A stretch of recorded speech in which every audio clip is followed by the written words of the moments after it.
Oh, what's this? Well, that looks a little interesting. Ooh, a cute little goblin slayer. Oh my goodness!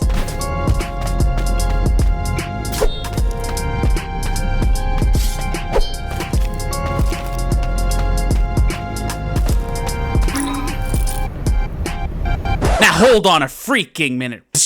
Perfect random studio. You did not need to go this hard. You didn't need to suit me up as a bad padre ready to kick some undead goblin ass while giving me an LMG and a flat screen TV to get the job done? Like what? Gotta conserve ammo. A frickin' TV? That is funny as all hell. That is so funny. There's a flat screen right. Holy sh!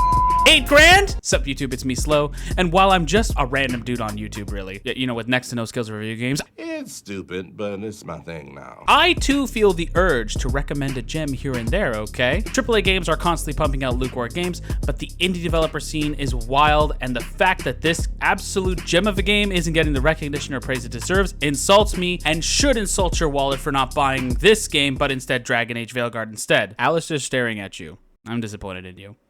Why would you do that? Has it occurred to you that you might be part of something larger? To be honest, I originally just thought it was going to be a cute little Goblin Slayer experience where I had to survive hordes and see what the story was about. But oh boy, was I wrong. I instead got the most intense, claustrophobic, sweaty, over-the-top, bullet hell, Goblin Slayer ammo dumping experience that I could ever imagine. Seriously. Sulfur is an amazing first-person shooter that has some addictive gunplay with sprinkled roguelikes, you know what I'm saying? Wait, cut that out. And by roguelike, I mean, you know, when you die, you have to restart. And you lose all your grinded weapons. And you go back to level 1. Please don't be anymore. Whoa! No! Dude, every time I reach the stupid pit. No, don't. No, don't. No! Are you serious? No, are you serious? I lost all of it again. Oh, this is tough. Whoa! Whoa, hold on. What are you? Was it gonna explode or something? What was that? What kind of scrap electronics are you? Did I just die? Oh my god. Oh, I lost everything. Please. I was smart enough to leave a weapon, right? Of course not. I was an absolute potato. That's right, you heard me correctly. And Sulfur, the main mechanic, is dying, and to make sure that you're prepared for the next Goblin Slayer run, as your character loses all their armor, equipment, and weaponry, if not stored, to that run if they died. So this mechanic may be brutal and is absolutely frustrating at the start, but I promise you, like, stay with me here.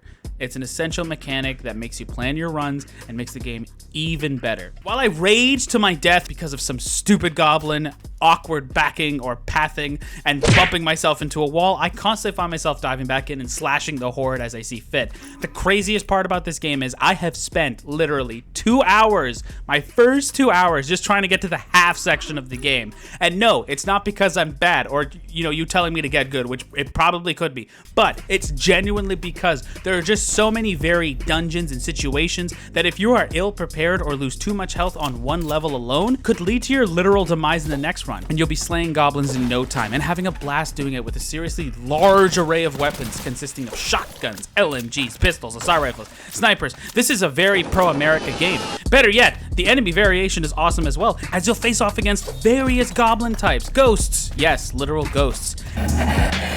Whoa! What the hell is that thing? What are you? What was that thing? Jesus Christ, I heard him moaning and then that was it. Okay, so there's ghost enemies. That was a genuine scare. And even the odd undead human hunters who aim to ambush you while they too are trying to fend off against this goblin horde. The deeper you go, the harder the game becomes, as you'll find yourself having to stock up more ammo, loot, and equipment with only so much space. And if you're not geared and prepared, well, you're gonna be in for a ride. And while the game can be frustrating and feel like a constant gank section reminiscent of that of Dark Souls 3, you can get some good dungeon runs, and that makes you feel like a genuine demon slayer. Honestly. But of course, only till you die to your own fire damage or a random goblin baby. Yeah, he's dead? I think he's dead. Just make sure those lava rounds hit.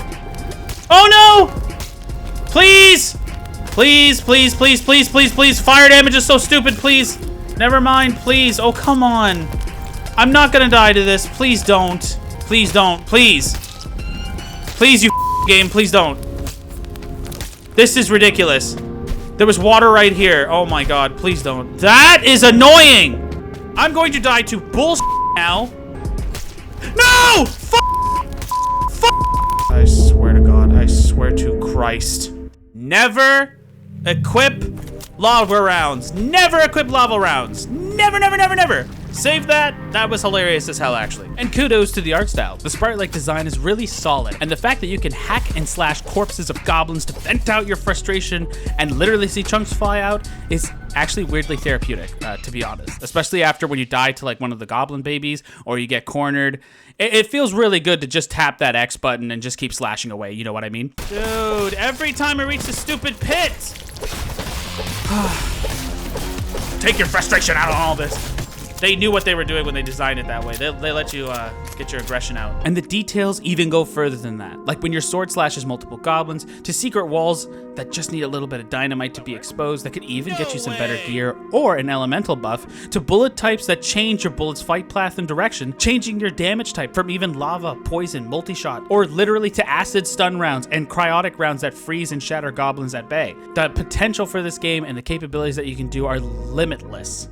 And the story is also really good. And just because I have a feeling you're gonna get this game after me, I'm gonna try and make this as spoiler-free as possible. I'll just say that you're a padre who's been awoken to a demon that has ransacked your village and fled back to the underworld. And being resurrected with the help of a strange and ominous amulet, your job is to dive headfirst into the underworld, avenge your fallen home, and tackle whatever demonic entity took over the residency. So grab your trusty pistol and dolphin dive into the depths as you try to navigate the gloomy caves and caverns that only grow more horrific with each descent. I kid you not.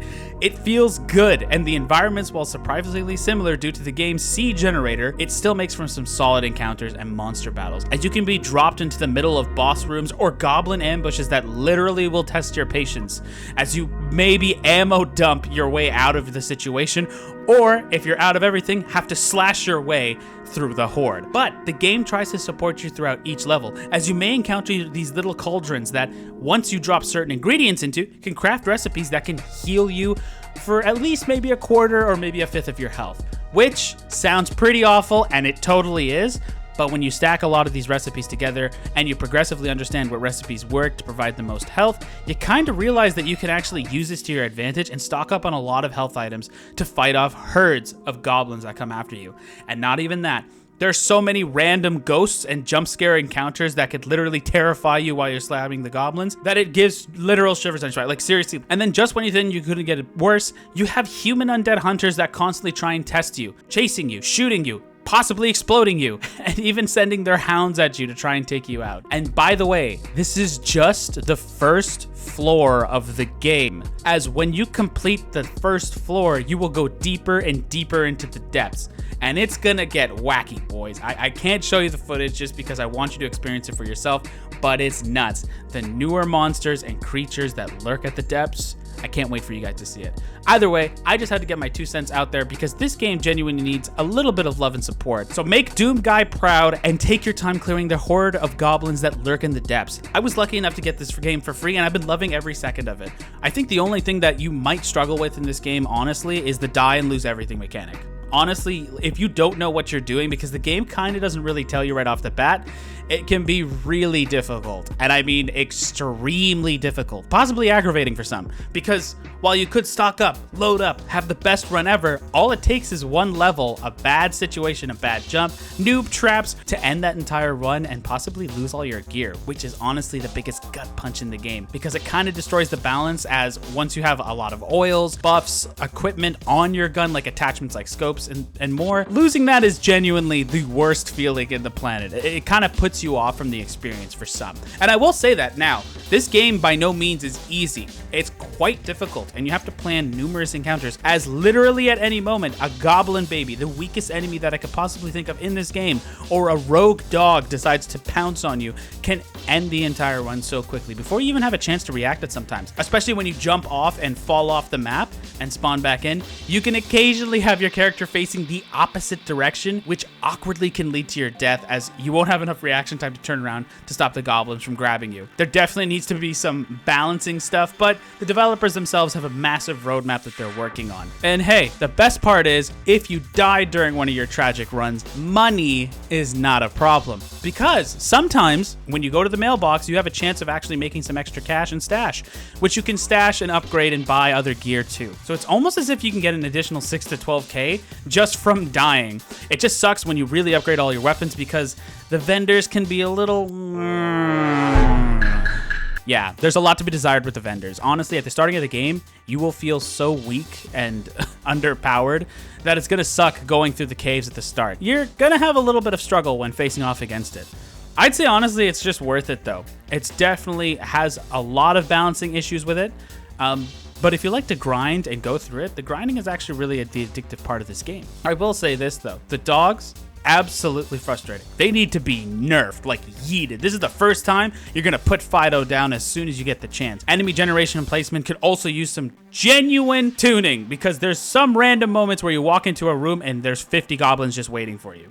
Or you might not even see an enemy and you get ambushed at the door. That's the crazy part. But it's also really cool because you can back up and plan and possibly platform your way from them and slay them all literally below you because they are beneath you. And the best part is this game promotes and genuinely encourages experimentation. I would honestly say it's very learnable with the systems. Sometimes your in-depth screen actually gives you recipes and guides that you can use. Like 3 mushrooms in a water bottle actually will give you soup, or 3 mushrooms in a stick will actually give you a life-saving meal that actually could give you like a quarter of your health. Honestly, at the current state of this game, I feel very comfortable with it. I think it'd be really good. Performance-wise, I haven't encountered any hiccups. It was running pretty steadily. Although Steam reviews have been saying that some people have been experiencing some weird jitters or even drops of 10 frames per second, I have had the breeziest experience that I could possibly manage. But then again, I am running an RTX 7800 XT with an AMD Ryzen 9, so I really beefed up on it. So maybe that could be also a factor too. But either way, it's pretty optimized, it's pretty fun for me, and I thoroughly enjoyed this game. I really want indie devs to get a little bit more recognition, especially when they do masterworks like this. And I genuinely love this game. I was so pissed off at the start, constantly dying and not being able to figure out how to use the amulet, which by the way, after literal 4 dungeon deaths, I realized you could use the amulet to call yourself back to escape immediate danger. I didn't realize that you could do that. I spent a lot of the time playing the game, trying to rewind time, dying, and just accepting everything was going to be a one-shot, one-run type thing. But you can avoid all of that. Please, use the amulet to your discretion, try and get it, go to the halfway point, rewind when you can. Because the first zone is absolutely brutal, but it's just a taste of what's to come.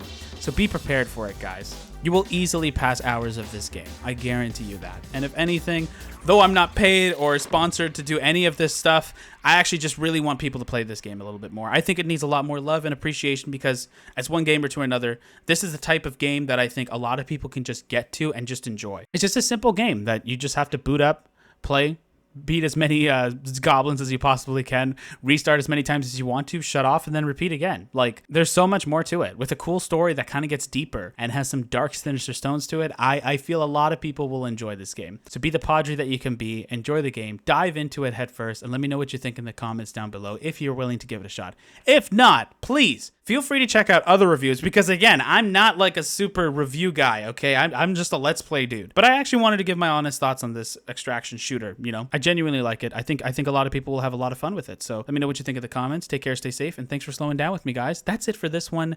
This is going to be I guess why you should play Sulfur. Check it out. Also, like and subscribe if you haven't. Did I stutter? Okay, Stanley, geez, calm down.